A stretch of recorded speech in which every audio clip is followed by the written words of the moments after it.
ça fait longtemps que je suis pas revenue sur YouTube, en tout cas en vidéo longue, donc j'espère que de votre côté tout va bien, que vous avez passé un bon début d'année 2026 et que vous avez passé de merveilleuses fêtes de Noël.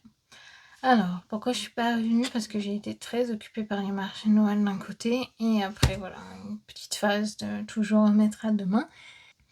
Et je fais cette vidéo pour vous montrer un peu ce qui a fonctionné pour moi au marché de Noël et ce qui n'a pas fonctionné. Alors il y a vraiment des marchés de Noël qui ont été très difficiles parce qu'il y a eu peu de clients et puis aussi peu d'acheteurs finalement. Et donc il y a vraiment eu beaucoup de marchés de Noël où j'étais à zéro, où tu passes la journée assis ou debout entre deux quoi, et où tu fais zéro. Après, j'ai fait un marché de Noël un peu plus long dans une plus grande ville et là, c'est vrai que j'ai eu plus de ventes, donc j'étais assez contente, ça rattrapait un peu. Et donc, qu'est-ce que j'avais fait pour les marchés de Noël? J'avais fait des petites décos de sapin qui n'ont pas fonctionné. À part les flocons, j'en ai vendu mais quelques-uns, peut-être 5 en tout. Mais ça n'a vraiment pas fonctionné, ces petites décos de sapin. Même les petits chaussons, donc je sais qu'en tout cas, si je refais les marchés de Noël l'année prochaine, j'en ferai vraiment juste 2-3 pour voir, mais je ferai plus autant de petites choses. Voyez, le pain d'épices comme ça, non, ça n'a pas du tout fonctionné. Les petites décos comme ça, les anges, non, j'en ai vendu quand même. Hop, petits chaussons, vous voyez, j'en avais fait vraiment un petit peu quand même de stock pour finalement vendre que 3-4 flocons quoi. Donc ça n'en vaut pas la peine, donc je sais que je referai plus ça. Les gens n'achètent pas tellement de déco en crochet. Ils achetaient plutôt des boules où il y avait la possibilité de faire une personnalisation, plutôt sur des boules plastiques ou encore du bois. Mais le crochet pour décorer le sapin, non, ça n'a pas du tout intéressé. Donc c'est pas grave, écoutez, au moins j'aurais essayé. Donc tout ça, écoutez, on va le laisser en stock et on verra hein, l'année prochaine. Au pire, je les mettrai moi sur mon sapin si je peux et c'est tout. Et par contre, donc, ce qui a bien fonctionné pour moi, c'est de faire des mitaines. Donc des mitaines déjà toutes douces, mais malheureusement, la matière est pas tip top puisque c'est du 100% polyester. Et mais c'est ça qui fonctionnait en tout cas pour moi et c'était assez rapide à faire. Mais c'est vrai que pour les prochains, j'aimerais plus trouver... Là, j'ai essayé une laine, je vais vous montrer après une laine vraiment plus qualitative. Mais ça, c'est vraiment ce qui a fonctionné. Moi, il manquerait juste 2-3. Peut-être que je les mettrai quand même en vente sur Etsy, à voir. C'est très... quand en tout cas, on a un début de niveau en tricot, ça reste assez simple. Bandeau, j'en ai vendu 4 bandeaux quand même, comparé aux autres où c'était rien du tout. Et là aussi, c'est assez facile à faire. Moi, je pense que je devrais peut-être les faire un peu plus larges, en fait, mes bandeaux.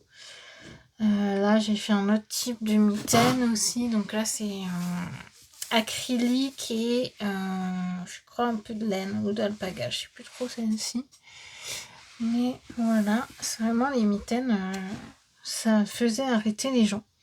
J'ai vendu aussi 2 paires de moufles, une en alpaga et une en polyester aussi.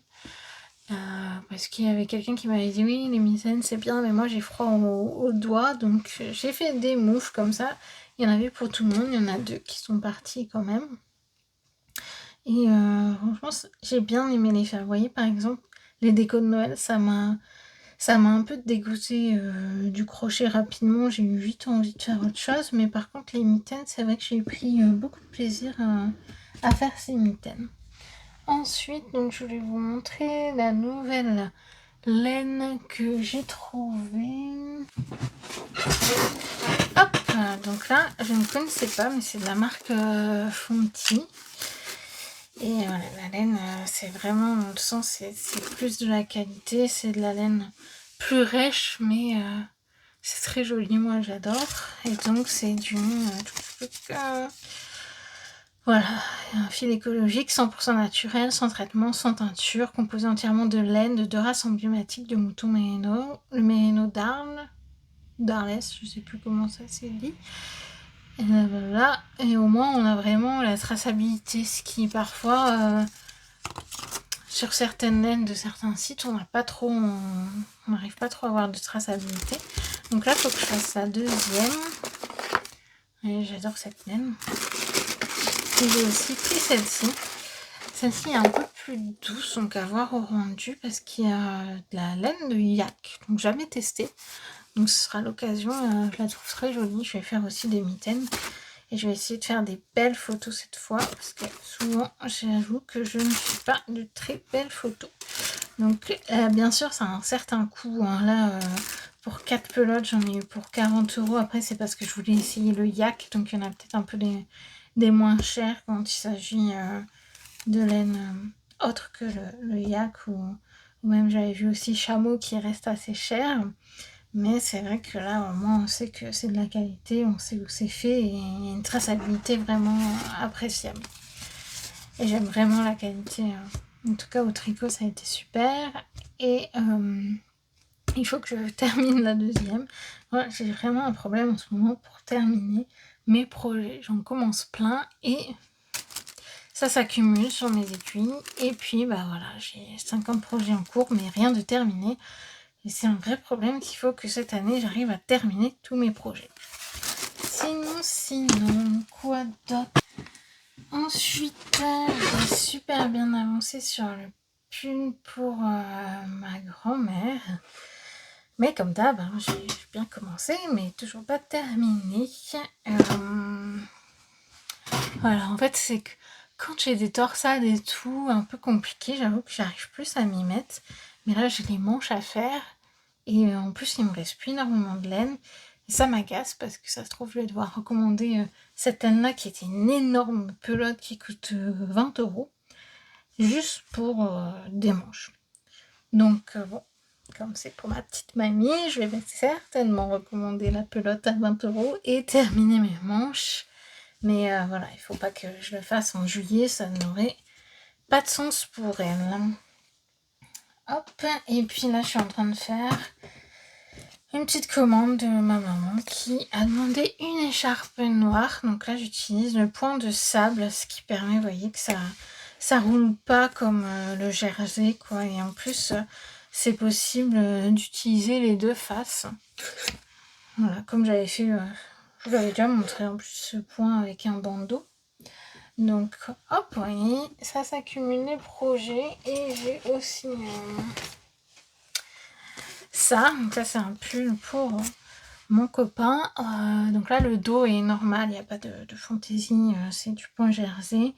Par contre, le devant, ce sera des torsades. Et ça, par contre, ça va m'amuser, les torsades. Mais comme d'hab, vous voyez, les projets s'accumulent. Parce que j'ai aussi...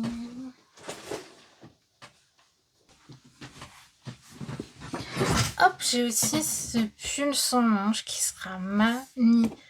Je suis très contente d'avoir réussi à faire ces points en torsade.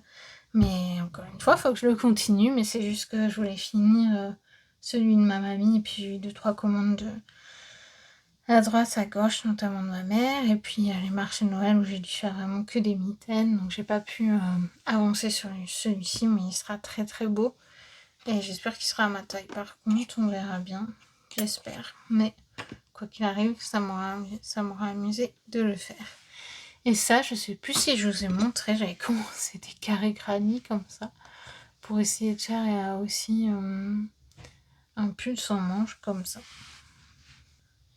Bon, vous voyez, j'ai encore vraiment beaucoup de choses à faire.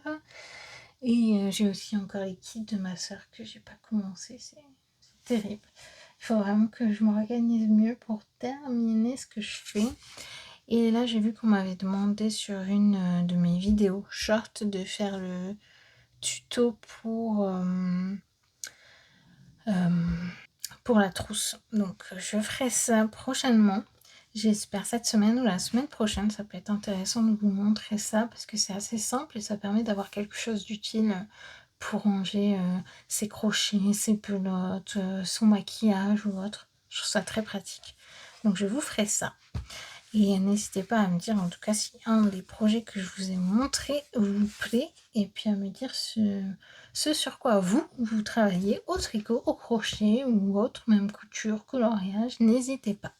Je vous dis à très bientôt et passez une bonne journée, une bonne semaine. À bientôt!